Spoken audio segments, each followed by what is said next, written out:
Welcome back to another episode of the Healthy with Heartland podcast. My name is Justin. I'm your host. Joined today with your favorite creative directors, Simon and Shannon, and also your favorite wellness consultant, Matt West. It's good to be back.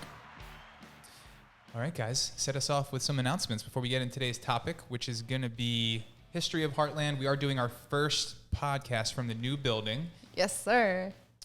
We're going to get into all that. All right, so let's get started with just some quick announcements for everybody. If you're a Heartland customer, you can place your reorder by the end of July 31st, and you can receive a summer grilling pack. So any 10 4-ounce servings of our burgers, pork cutlets, or chicken cutlets, absolutely free with your order. So definitely make sure to take advantage of that. If you have any questions, you can always email reorders at heartlandfoods.com, or you can go to heartlandfoods.com/schedule-your-reorder. We also have our Referral Rewards, which we had our winner selected on Friday. So look out later today for the post to announce who was our lucky winner for that. Try saying that 5 times fast. Luxury Referral Rewards giveaway. And thank you so much for being a part of our Heartland Foodies group. We love seeing all your amazing and fantastic food photos. So please don't forget to let us know what is for dinner and be a part of our Heartland Foodie group. Invite your friends, family, neighbors, so they can learn a little bit about Heartland, who we are, and what we do. And I think we'll get into a little bit of that today. So with that, let's get into today's episode. Yeah, so I can't see, but there's a lot you can probably see on the podcast. This is a very empty room right now. You might even hear some reverb from the sound. Yep. But this is going to be the podcast studio. That's right. That's exciting. Yeah, we're very excited.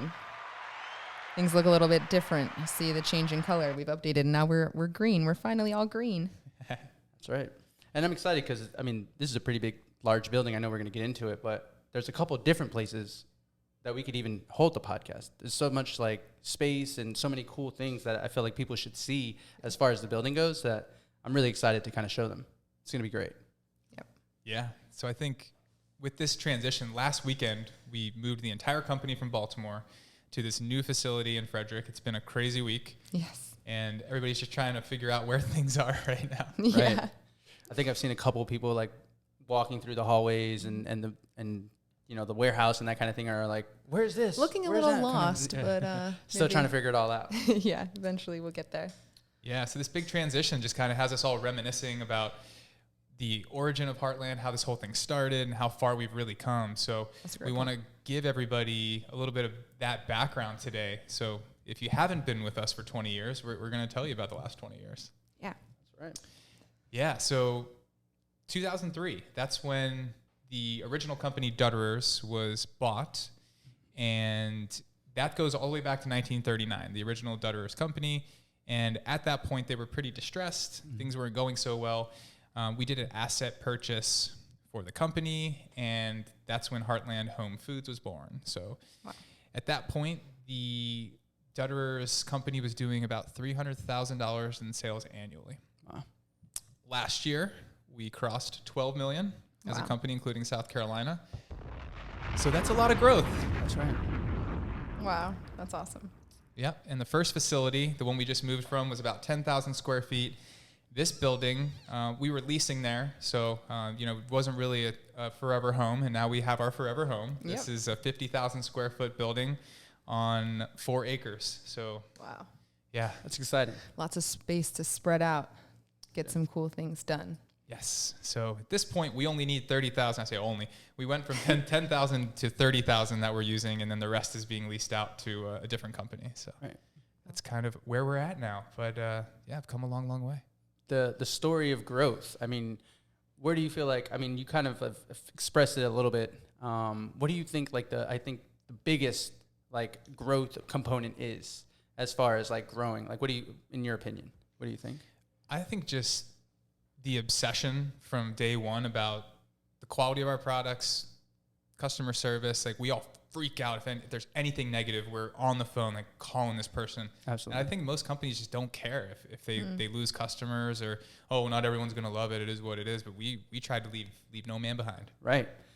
And right now you're thinking about the time when everything is automated, right? Where you're getting these, regular emails or people aren't really calling you. It's hard to get people on the phone. I think we expressed last week, especially with the Heartland Connect, that everyone is so open to, really wanting to reach out, really wanting to help people. Yeah. Would you feel the same way, Matt? Oh, for sure. I think the biggest factor that's changed, and it's not just with us, but is our customers and the love they have for the service that we provide. Absolutely. And that could be multitude of factors, the food itself, the service around the food, whether you're talking about the people they work with, the information and what we provide them outside of just delivering food to them, the service level. But then it goes on to them wanting to share that with their friends and their family members and their neighbors, which is a sign of, how e-commerce, or not even e-commerce, but just commerce in general is changing, and how we're going right along with it because, and our customers have shown the way, right? Like we noticed that trend and have doubled down on that for sure. Awesome. Yeah. It's kind of crazy thinking back, just so everybody knows how far we really come. When I was a teenager and the company was first bought, my bedroom was Carolyn's first office. Wow. That's insane. Yeah. we were in a townhouse when I was in high school, and the basement was my room, that little, basement room. Mm-hmm. And when Jerry bought the company, he's like, hey, well, now, since we don't have an office, and because all it was a warehouse at that point for the food and the delivery stuff, there was no physical office. Mm-hmm. It was literally our townhouse. Wow. Yeah. And how many years ago was this? That was 2003. Wow. Family owned, right? Yeah. So then, things have really changed. Yeah. That's Talk about crazy. evolution. Yeah. Right. I mean, there's levels, right? So I guess that's I always love those stories. You know what I mean? Like where like someone started to watching the growth. It's so inspiring. I mean, you just talk about like starting in the townhouse and then now, you know what I mean? Being in this huge warehouse and stuff. Yeah. I mean, it's a huge difference, but I think maybe it's important to go back through kind of how we got to this point. So that was the initial, your initial impression, like having it in your house, right? And then where did it kind of go from there?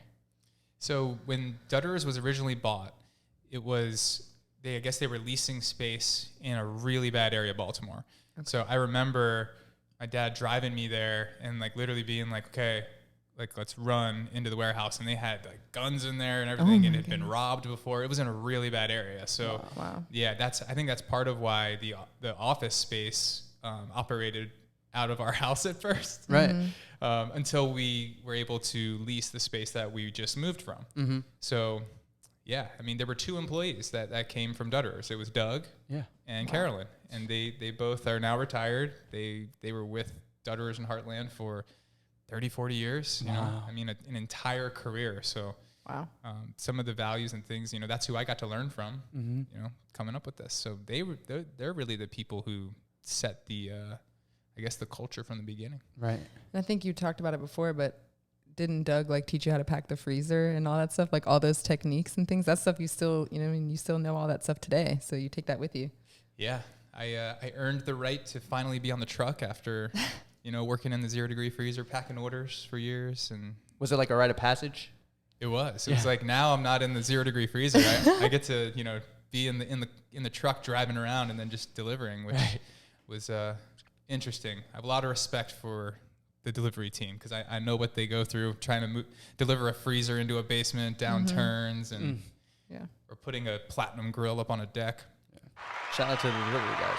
Definitely. I haven't done deliveries. Well, I've done a couple deliveries for us, but I used to do deliveries for a different company, for Mattress Warehouse. So I've done the grind that is the big box truck, the sweaty, no air conditioning, July heat, the 4 o'clock in the morning winters where it's dark. Like I've done it, just not related to food. Right. Yeah. Wow. And it's rough. And then for me, the biggest part is that all the delivery drivers, and the biggest feedback I think we get from the deliveries is that like they always have a smile on their face. They're always in a good mood. They're always there to help or go the extra mile. So for me, that's just the cherry on top. Yep. I mean, I refer to them as the offensive linemen. Right? Like they're like, without them, none of this is really possible, right? We can't get, like, we can go out and we can do like a lot of things, but without them, they're that offensive line. So, the quarterback is important. The wide receivers are important, but it starts right there at the offensive line, and they're grinding every single day. They're in these freezers. They're lifting these heavy things. And like you said, I have the utmost respect for them. So Yeah. That's I really get awesome. more compliments on a daily basis about our delivery team Oh, yeah. than anything else, which is awesome. It's an awesome feeling for sales reps because we just hope, like we try to do the best service we can for our customers, and then there's all these other people in the organization that have contact with our customers, and we need that level of service to be just as good. Right. And they deliver every time. Yep. It's huge. They really are experts. That's right. Yeah, I mean, from that, I mean, it's a team effort, though, right? So I just want to shout out the entire Heartland family because it was Definitely. like, a transition from the old building now to the new building, and it was like, without everyone's input, without everyone's help, like we couldn't have got through it. Starting from the top, from Jerry, all Lisa. throughout. The orchestrating, the coordinating, packing, moving, deciding where things are going to go. I mean, there's way more than that went into it, but it was just really impressive how everyone pulled together, and I just think we're more bonded now from it because it was a great experience. I think we're all super happy to be here. I want to give everybody a huge hand. Yeah. Definitely. And we gotta give a special shout out to Lisa Yes. because as our chief operations Director, person, yeah. Yeah. she wears so many hats, and whenever there's any type of transition Yep. in the company or anything is not within the regular day-to-day, all that burden falls on Lisa. Yep. So those are the most stressful times for her. I can't imagine what the past week, 2 weeks, last month leading up to this has been like for her, and she has executed perfectly to a T. So Right. Superhero. thank you, Lisa. yeah. We Thank you, appreciate Props you. for that, definitely. Yeah, that's a great point. Man, getting all the warm and fuzzies. Yeah. Right. So before we even started, Matt was kind of talking about how you've been here since 2016. Yeah. Awesome. So a veteran in this game, right? People would say there's levels to this. Matt's up there. What are some of the changes, Matt, that you've kind of, that you've grown through as far as Heartland Foods? And I guess that's one of them, right? The name. It was Heartland Home Foods. Yep. Right? Yeah. So I'll start you off. Sorry. I didn't mean to keep Well, I mean, I think the most notable is the logo change. Mm-hmm. As far as what Justin and I do, day to day, the biggest change that's come along with the job is just kind of been the intangibles, right? Mhm. So learning more and more about our product, like the farms, Yep. why that's important, obviously. And then just, getting into the connections that we've fostered with our customers from the relationship standpoint. Mhm. That was not something that was talked about when I started. Right. It was focus on, the food specifically Mm-hmm. and, getting our food into customers' homes. Yeah. Mhm. And since then, it's that part kind of like takes care of itself if you do all the other things. Yeah. So, Yeah. yeah, that's been the biggest transition. And I know right before I started, well, what we do as far as when we put customized programs together with our customers, Mhm. we do it digitally, right? So iPads and Excel, and it's Yeah. all formulas and all that type of stuff. Where it used to be it used to be done differently. Mhm. The industry has been around for a very long time, and it used to be done before that stuff existed. With not like the abacus, that's going around, but essentially, you would do stuff on paper and then have to Yeah. hand calculate any aspect of it, and Right. that's something Justin went through that basically transitioned right before I started. So Oh, wow. if you want to touch on that at all, like what that was and from what I know about it, it's just when you're in a home and you're doing, programs with families and they're like, I want, this, burgers this often. Mhm. And then like 20 minutes later or, so odd later, they're like, oh, I don't want that many burgers anymore. And it's just like, okay, boom. I just click a button. Right, It changes right. it, where before it was like, Yeah. some Huge. pencils and, stuff Right. like that. So Yeah. It's a huge difference. Because in the same way that you both learned it, when we build these menus, we're going through, we're tweaking, we're adding meals, we're subtracting meals to make sure that we have the perfect blend for Right. each customer, and they get the customized menu as close as we can, Absolutely. to what they want. Well, when I started and it was all on paper, you had one shot because you would go through each category and then you'd write down. There was all these like weird formulas, and you never knew because you know how the system works. It's like scales, so Right.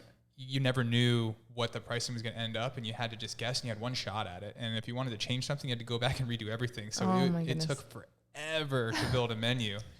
So yeah, that's one of the biggest changes, just the technology. And I think that serves the customers a lot better because, you know, we went from, you know, those initial appointments could be 3 or 4 hours. Now at least we cut an hour out of it, and it's 2 to 3. Well, I mean, just thinking about that, we used to have what were called pitch books. Oh, the flip charts. The flip charts. Yeah. Yeah. So now everything's done with the iPads, and it's all like PowerPoint presentation. You know, it's easy PDFs, and, you know, you just slide a screen and stuff like that, where before it was a book that you would, you know, you'd stand and then you'd flip it over, and, you know, or like flip it the other way. So like, no, you would flip it this way because that was the next page coming over. Wow. Oh yeah. It was a whole thing. I mean, it sounds intriguing because now I'm like, we take for granted the fact that you have it on an iPad and you can just swipe. But at the time, it made so much sense, right? Yeah. Because like that's just how you would do it. Like, yes, computers existed, and, you know, like iPads were a thing, but like the idea of what we did, because again, our focus was about getting them the best program, right? It wasn't about technology. It wasn't about frills and like that. It wasn't about making it easier for us. Right. It was about putting the best presentation to relay the message to the customer. Absolutely. So that they could fully get all the information they needed about what we do and how we're different compared to what else was around at the time. Right. Yeah. Which brings up another thing about meals and service delivery companies and stuff like that, which didn't exist back then. Yeah. Right. For Whole Foods. But now with the advent of that, it's just kind of like we've been able to streamline what we call the presentation or the, you know, how the, you know, the from step 1 to step, you know, 9 goes when we go to a new customer's home. Yeah, I think that's, as things change, what's interesting is things change like crazy, but some things stay exactly the same. Yes. Like our mission has been the exact same since day one. Right. It's quality, convenience, and value. It's those 3 things. It's never changed. Now, how we define those things have changed, and what it means changes as farming changes, as packaging changes. There's been so many things. I mean, when I first started, we were the only way to get vacuum sealed products. Now that's like it's really no longer the same selling point. Right. There's different levels of vacuum sealing. Yes. Right, for sure. But yeah, it's like, but it's not exclusive to us like it was at one time. Right. So that's evolved. And I think the mission behind how we source is more important now than ever because how bad commercial sourcing has gotten. And as it continues to get worse, I do believe that's going to be what separates us and propels us forward and separates us from everything else that's out there. Well, and that brings up a great point too, Justin, just because I know that you do a lot of research into the sourcing and the farms and things that we work with, but have you seen a difference just in the past, 5, 10, 20 years in what's being supplied in the commercial supply chain? Like, is it getting worse? It's getting a lot worse. Yeah. Wow. And you think it should be almost illegal. You know what I mean? Like these things that they're doing as far as like the inhumane care and treatment and, just like all those, like the gestation crates, you would think it's illegal to do these kind of things and that like, PETA or somebody would be, like really going after it. Right. But it seems like it's only getting worse. It's only, you know what I mean? Like it's still out there. And David Anderson, he said, despite the changes in the world, Heartland remains the same, so superior. Love it. Yeah, it's awesome. Thanks, David. Thank you, David. Yeah. It's, the more and more we learn, the hardest part, I think, for us, all of us, really, when we meet with a family, we've got an hour or two to really try and educate, make a change, and put some passion behind it. Because people not their fault, they just don't know. It's like, if it's not your expertise, how are you supposed to know? Right. So when you can do a 7-day seminar on food sourcing, it's like, how do I pick and choose what information I'm going to deliver in this short amount of time? Right. I think that for passionate people like us in food, that's the hardest part. Right. What am I going to talk about for? Because there's so much. You could dive around all the different subjects, and then you have to figure out what is it really that everyone else really wants. Because you can be passionate about something, and just because you're so passionate about it doesn't mean that passion relates, to someone else. And I think we go through that, a lot as well, just like with the different sort of, ideas and the information that's out there, right? So I think the biggest part is a lot of people just don't know. And so when you start to educate them, there's so much information that they don't know that you're like, where do I begin? Yeah, you've opened up a can of worms, essentially. Yeah, and it's hard to show up, every single time with the same passion when you're delivering the same message over and over. But I think that if there's one thing from an integrity standpoint for us, it's that when we do have interactions with families that need us, we have to put that intensity into the message. Yeah. So that at the very least, they think about it when you leave. Even if they decide it's not for them, I want them to at least be like, okay, maybe I should start to consider where my food comes from and what it's doing to me. 100%. Right. Yep. That's huge. David Anderson also said, other companies are looking to make a buck. Heartland looks out for their customer and cares about what they provide. Yeah. So I dropped a bomb for that one too. David's dropping bombs. Dropping them.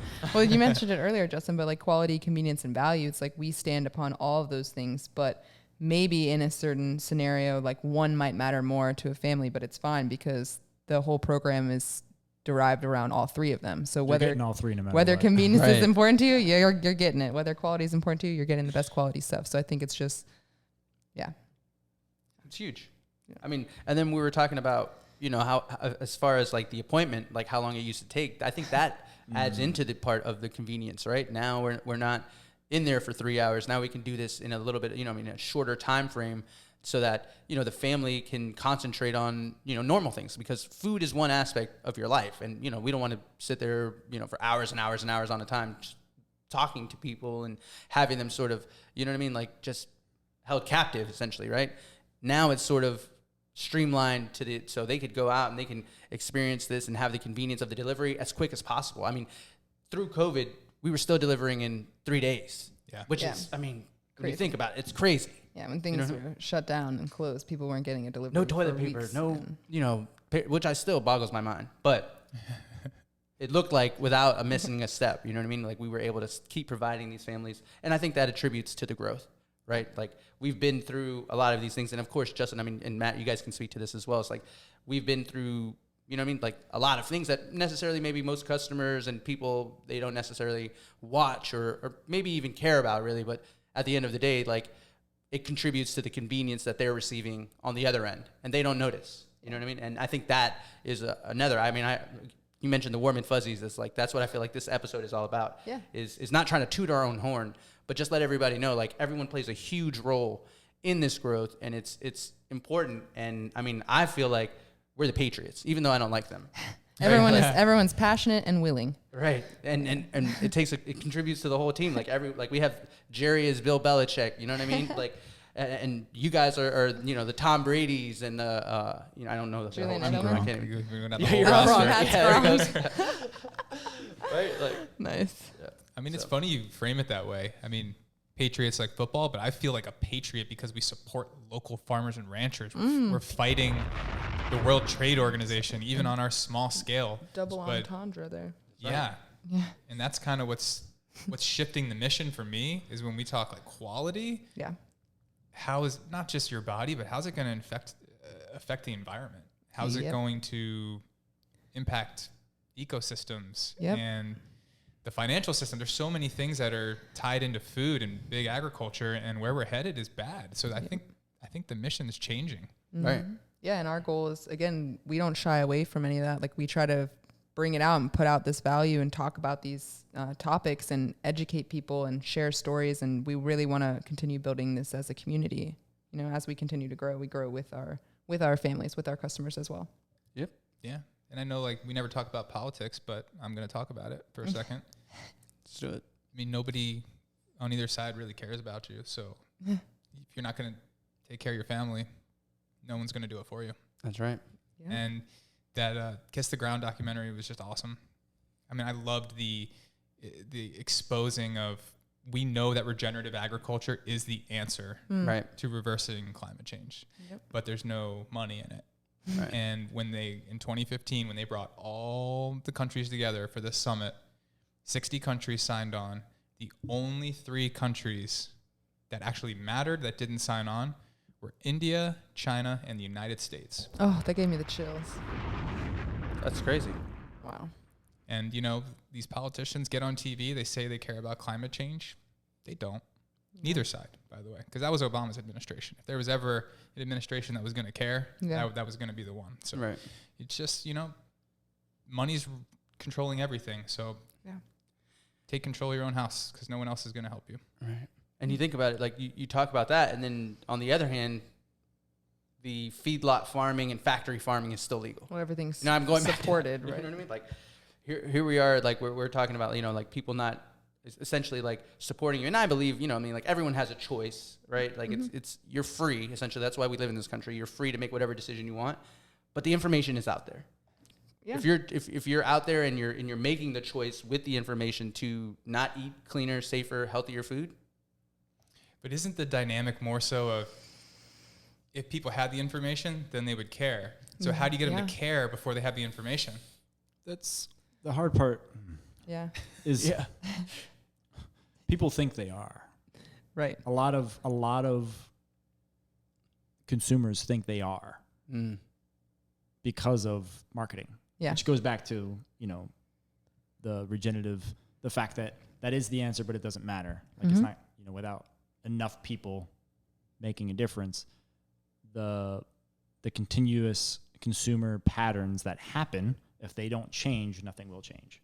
Right. And that's a revolving cycle, or not revolving, but a cycle of marketing makes me feel happy, so I buy it, regardless of the effect.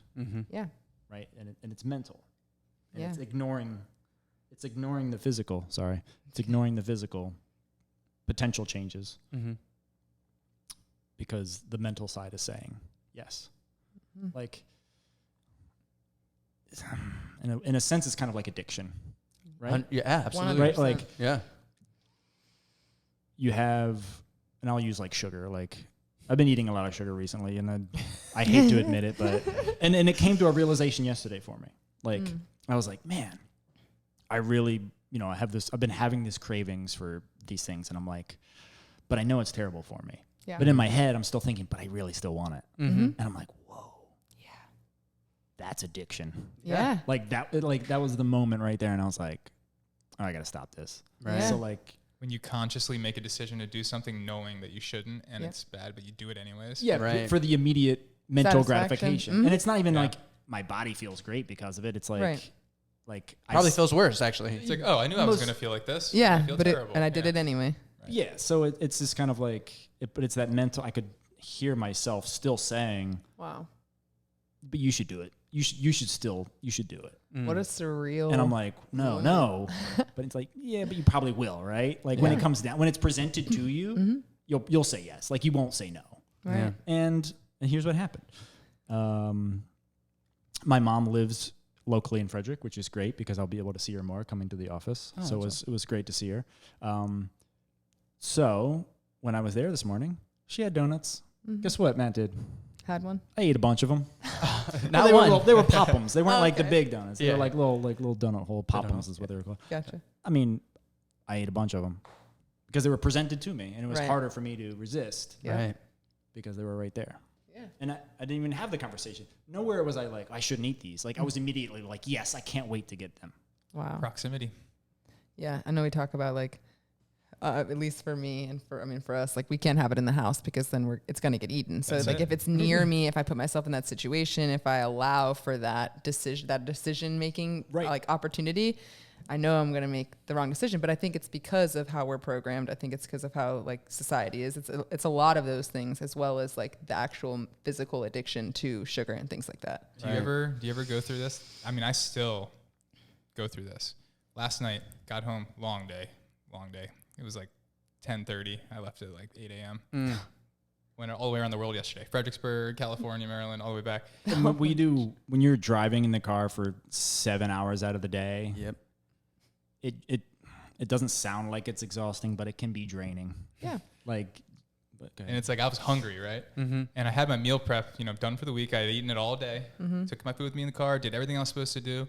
And now it's 10:30 at night, and I'm walking through the kitchen doing this thing where I open all the cabinets. I know there's nothing in there for me. That's bad. I do that every night. And I open up the fridge, and I'm like, nope, nothing in there for me. That's bad. And I don't eat the meal prep. I don't eat anything bad, but I was still looking for something bad, knowing it wasn't there. Right. It's like this I don't know if you guys ever go through that, but I'm literally opening the cabinets looking for something bad that I literally know it's not there, and I'm looking anyways. Yep. Mm-hmm. Yeah. I do that happens that. to me all the time. I'll open up the cabinet. I know that there's literally flour in there and like Ziploc bags. There's no food in there, but I'm like, maybe there's something. I left something in there. Like seriously, this just happened like 2 days ago. Yep. But yeah, that's why I have to make the conscious decision not to get it from the store, because if it's in the house, I'm going to have it. And if I can't go to the store without getting it, I'm going to order my food delivery, because then it's going to get delivered to me. The groceries are going to get delivered, and I'll never have the opportunity to walk down the aisle and be like, should I get it? Oh yes, you should reward yourself. You can have it. Yeah. So yeah. I think it's a super I interesting think a lot topic. of people go through that. Just because, like, you know what I mean? When you talk about cravings, you're like, why? You know what I mean? Because you know you don't really want it. You know what I mean? Like, but why do you have this craving for that? Like, you know what I mean? It's something, I think it's like something mental, you know what I mean? Like that you're having this craving, and especially like when you talk about like addiction, you know what I mean? I know I was addicted to sugar. I know for a fact, because I used to drink Coca-Cola like It was water. 3 times a day. Like it was water. It was horrible, right? But that sort of feeling that I got from drinking, it probably didn't even, like, they don't even really taste all that good, other than the ones in the glass bottles that come from Mexico. Those are really good. Other than those, though, you know what I mean? I'm like, why? Like, why do we have this, you know what I mean, thing with sugar? And I guess it's some sort of like chemical imbalance where you're just like craving, because I do that all the time now. When we eat clean, I feel like that's when the cravings get the worst. Like, you know what I mean? Like, if we're not incorporating a lot of stuff, then all of a sudden I'm like, oh my gosh, like an ice cream sounds good. Well, sometimes I think it's kind of like what Justin said. Like, so I like think that I'm hungry, but I really just want something sweet, but I don't have anything sweet to eat. But I have hard-boiled eggs, and I have cucumbers cut up, and I have other healthy food cut up, but I don't want it. So I'm not really hungry. I just want something that I want, or I just want something sweet, or I just want, something to satiate whatever that feeling is. But I'm not even necessarily hungry. I feel like that happens a lot too. Sure. I heard an interesting take on this on a podcast yesterday. It's really deep. I'm going to try to convey this correctly, but it was basically saying everyone, all of us, are fighting through addictions every day that we don't realize. The only ones that you hear about or people go to treatment are the classic ones, right? Like you can be addicted to food. It could be work, right?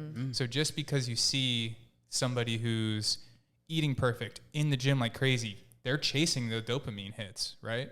And then maybe they're working relentlessly or whatever. And the whole thing came back full circle to you are escaping something in your past that you are not dealing with that is causing you to be in that cycle. So whether it's good for you or bad for you, it doesn't change what's driving that behavior. There's something you got to fix internally to find the balance of all of it. Like the root. Yeah.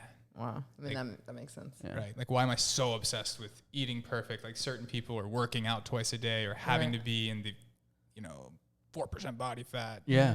Someone could look like they have it all together, but they're chasing the same addiction as an alcoholic or whatever. It just looks different on them. Right. Wow.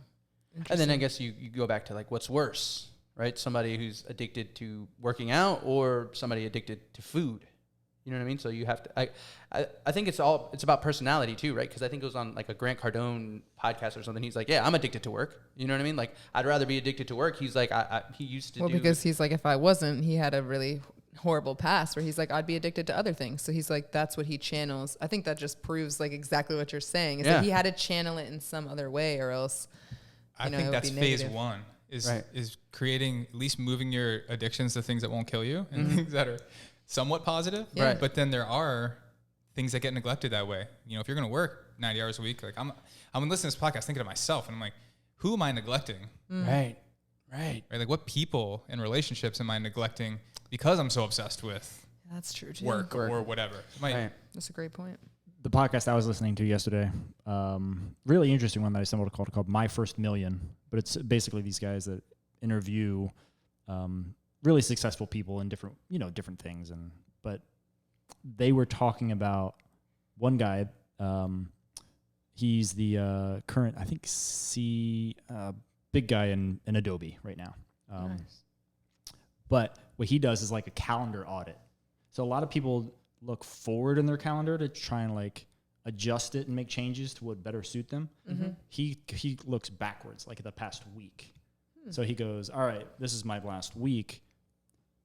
What did I spend and waste time on? And what what was better and where did I lose time? Like, where was the inefficiency in that meeting and how can I make that better?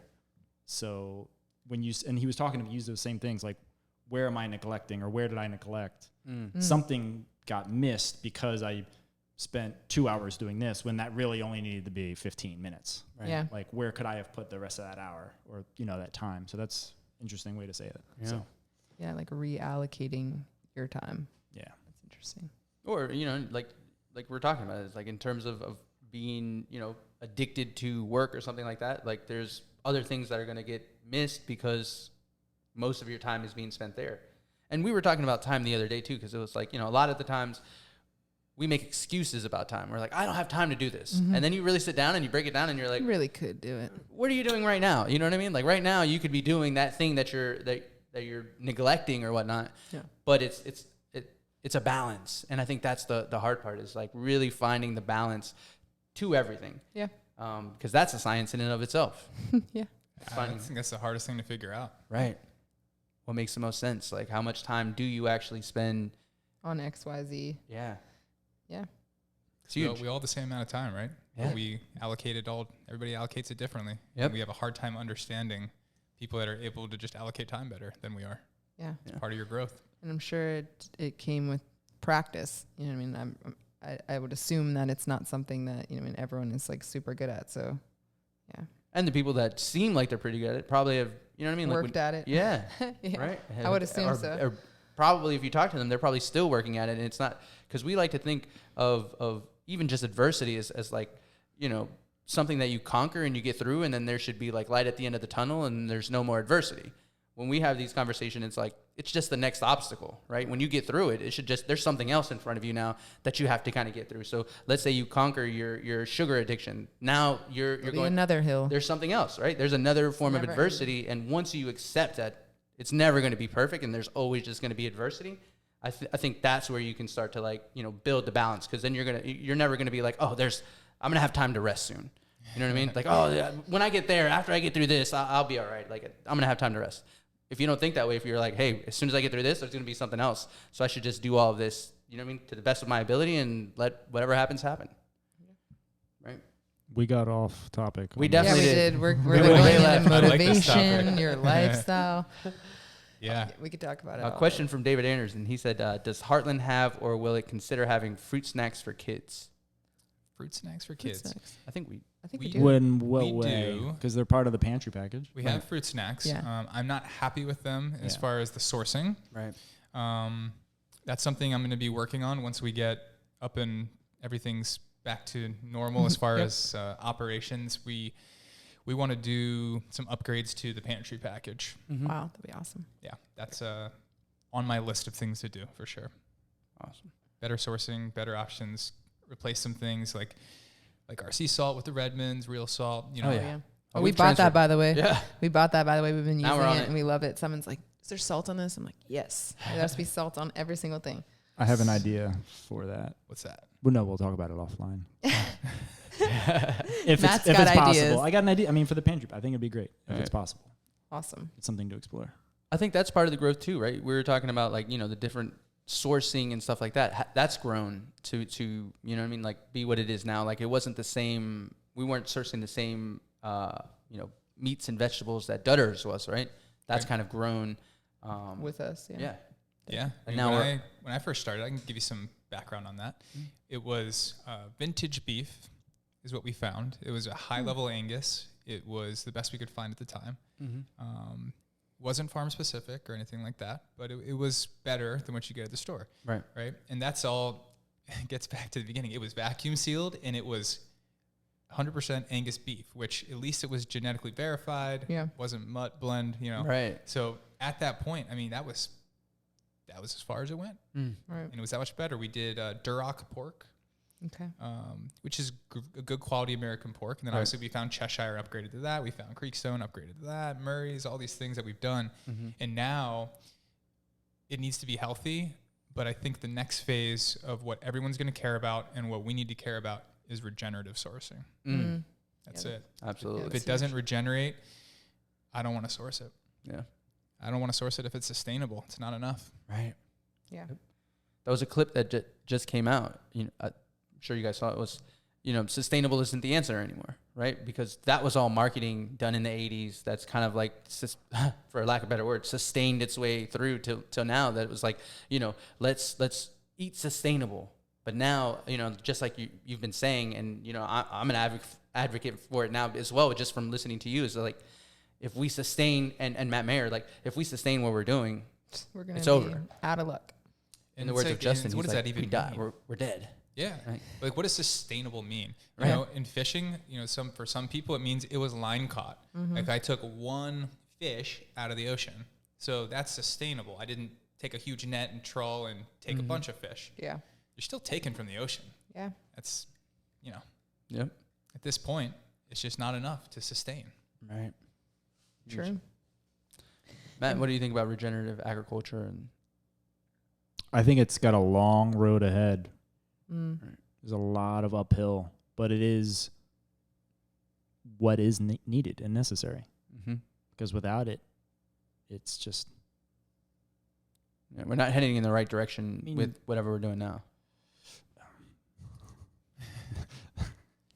There's so, like... It's hard because it's the push and pull too, right? Of like technology and then making things better, faster, easier and more efficient. Whereas regenerative and what it needs to be is the exact opposite. It's slow it down, let nature do its thing. It needs more space, right? It's the exact opposite. So it's going to be a push and pull. Yeah. So that's what I mean when I say it's got a long road ahead. And And I think that's why, from the political spectrum, I think there might be some good intentions, but when they put it all down on paper, we know we're killing the environment with feedlots and tilling. Yep. But at the end of the day, politicians, they can't stop industry. Yeah, whatever turns a profit, right? Yeah, I mean, think about how much the whole GMO cornfield. I mean, you're bringing that. If you really did it, you're bringing down a whole industry. Yeah. Like, what would that do to our economy? Right. Yeah. Jobs. There's human capital to consider too. So I get it. It's an extremely complicated thing. Yeah. Yeah. But at the end of the day, we're going to have to reverse all this damage. And as you'll see if you watch that documentary and Kiss the Ground, if we shift everything to regenerative agriculture, by 2060, we'll have completely reversed all of the climate damage. Flatten the curve. It's all you can do is basically, we're on this trajectory where we're releasing this much CO2. So there's like what's called the legacy load. So if we go to sustaining, then you have the legacy load still there, which is going to keep doing its damage. So you can't just sustain. This is why sustainability doesn't work. So we have to now sustain instead of keep increasing. Right now we're increasing. And then we start reversing it. More plants, more grasslands, more support for the oceans to start pulling more carbon out of the atmosphere. And it's miraculous. They modeled it, and you'll see it in the documentary. If we do that, all of a sudden it goes like this, and by 2060, it's like we never even impacted the climate. What? Wow. Gotta drop a bomb for that. That's huge. And knowing that that's the answer, the entire world has to get on the same page and just do it. Yeah. Absolutely. And what was the name of the documentary again? Because I'm going to put it in the comments. Kiss the Ground. Definitely have to check that out. Yep. That's the first one. There's lots of good documentaries, lots of bad ones. Yeah. This is the first one that I could say from beginning to end is exactly our mission. If somebody made a documentary about Heartland Foods and what we care about and what's important to us, that's it. Wow. Definitely have to check it out. Yep. That's good. That'll be the ride home today. Yeah. We were listening to the Joe Rogan podcast. Sorry about that. Yeah. Now we're going to watch Kiss the Ground. This one you got to watch. Yeah. You got to watch it. They got some really cool models. They use satellites to show how when we're tilling the land, you can see the CO2 plumes coming off of the continents. Oh, my goodness. And then once that land has been tilled and the seeds have been planted, you see it literally reverse. When the plants start coming in and sucking CO2 out of the atmosphere, you can see the infrared images go from red, from the plumes coming out of the continents, to blue going back into the ground. Right. So we got to sequester all this carbon in the atmosphere back into the ground and the ocean. And that can be done naturally. We don't even have to do any of this electric vehicle and all this other stuff. Fossil fuels will be fine because the plants will eat the CO2. But I think you mentioned it has to be like it's a worldwide thing. It's not just an American thing. Everybody has to join. I think that's, you know what I mean? That's the other hard part, because I think we're starting to care about it. And I think there's other countries that would as well, but I think getting everybody on the same page to do their part as far as doing that is going to be hard. But you know what I mean? It's got to start somewhere. It's just the big three. Right. China, India, America. Yep. That's all. Oh, yeah. And no more tilling. Like that's the biggest thing. It's not so much of the cornfields or any of this other stuff. It's just that when you till land, all that carbon that's in the land, you literally you release it. Mm. And the hardest part is going to be teaching farmers that have learned to till to regenerate their land. And you're going to have to get them to buy in. Right. Yeah. You know, common misconception is that it's big ag, it's all these things. No, it's the actual farmers. Right. This is how they farmed. Yeah. This is how they learned to farm. Right. Yeah. They don't necessarily agree with this whole thing, right? They don't have the education. They don't know that. And they also think that by switching to a regenerative agriculture concept is going to hurt them financially. Yeah. It's actually the opposite. Yeah. Wow. So there's a big barrier to making this whole thing work with just education. And that's where we come in. Right. There you go. That's the point of the podcast. That's it. Speaking of such, we have, I think, gone 46 minutes, so we can go ahead and wrap it up unless there's anything else that you guys want to, mention. I think we'll do another awesome podcast, like Simon mentioned, maybe in another location. That way you guys can see a little bit more of the building. Oh, we can go ahead and I guess release it, right? So next Thursday, I believe we're going to try to do a flag ceremony. Yep, out front. And we'll probably do the podcast out front with the flag being raised. Yep, and we'll do a live video and broadcast it so everyone can see. So anybody watching now, make sure you tune in next Thursday. 12 p.m. for it's gonna be that. super exciting. Yep. And I guess with that, Justin, you can go ahead and send us off. Matt, thank you so much for joining us today. Always a pleasure. We appreciate you joining us, and we'll see you guys next time. Sounds good. See you next week, everybody. Stay healthy with Heartland.